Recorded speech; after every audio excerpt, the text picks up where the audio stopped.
Hey, what's up guys? Welcome to another Self-Working Saturday. Today I'm going to teach you how you can piece together different principles and subtleties to produce a full effect. I'll show you how adding smoke to a simple idea can lead to the impossibility of being able to backtrack any sort of methods. The trick I'm going to show you doesn't have a name or anything, it's just something I threw together to illustrate my points. Alright, so let's just get into it. Alright, so if I had a spectator here, I would have them do the total randomizer procedure, which is this. They take the deck, and they start dealing cards face down like this, and they can stop and shuffle whenever they want to, and then deal cards maybe in groups, or maybe from the middle, or from the bottom, any place they want to, and then stop whenever they're satisfied, so maybe right there. We then give the packet a total randomizer elimination, which is this, just taking cards from the middle, and then putting them away onto the deck. They can do this if they want to, but they probably do the beginner version, which is this, just dealing cards in two piles until there's no cards left. It's the same thing. Alright, then they just take the two top cards, put these away, and they just pick one. Maybe this one right here. Now you gotta admit, that was pretty random. There's no way anybody could have known which card this would be after all that. What I did earlier is I did the same thing with a different deck, and I put it in this envelope, which I haven't even seen yet, and it wouldn't be crazy if these two cards had something in common, maybe the color, or the value, or if they were the same exact card. Alright, so to set up for this, all you need is a card from a different deck, and put it in a little envelope, or something like that, or in your wallet, and put it right there.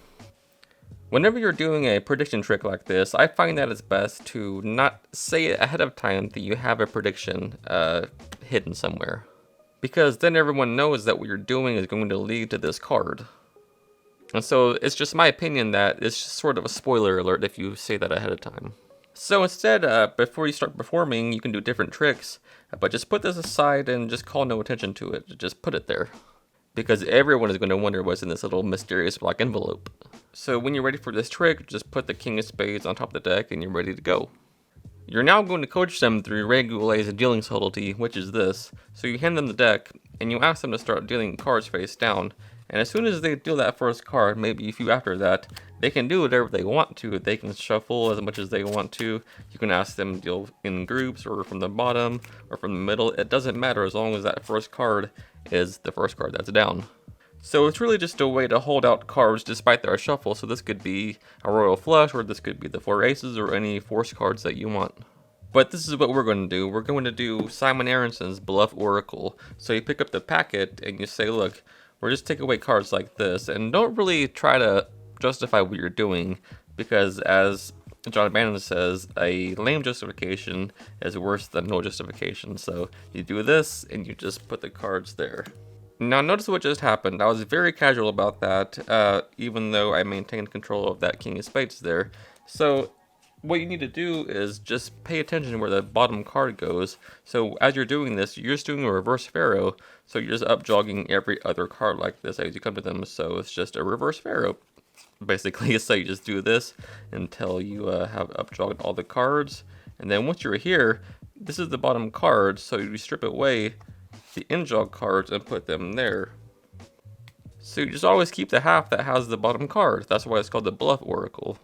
Now here's the cool part. You hand them the packet and you say, here, you do that. And they'll probably say something like, well, I can't do that. And then you say, well, that's okay. You can just do the beginner version, which is just dealing cards face down in two piles like this. Now when they're doing this, you want to keep track of where this bottom card goes, which will be here. So now you'll ask them to take away the two top cards and then put the rest over here. Now we know that this is our force card, so what we do here is a simple equivoke of, or Magician's Choice of forcing this card. So since we did all this elimination, putting cards over here, any card they pick will work. If they pick the force card, perfect, put that card there. If they pick this card, put it over here. Just don't call attention to it.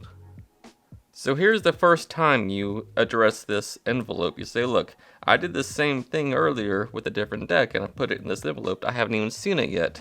So you just take it out and then put it there. Wouldn't it be fantastic and amazing if these two cards have something in common? You turn this over, it's the king of spades, tell them to turn it over, and it's the king of spades.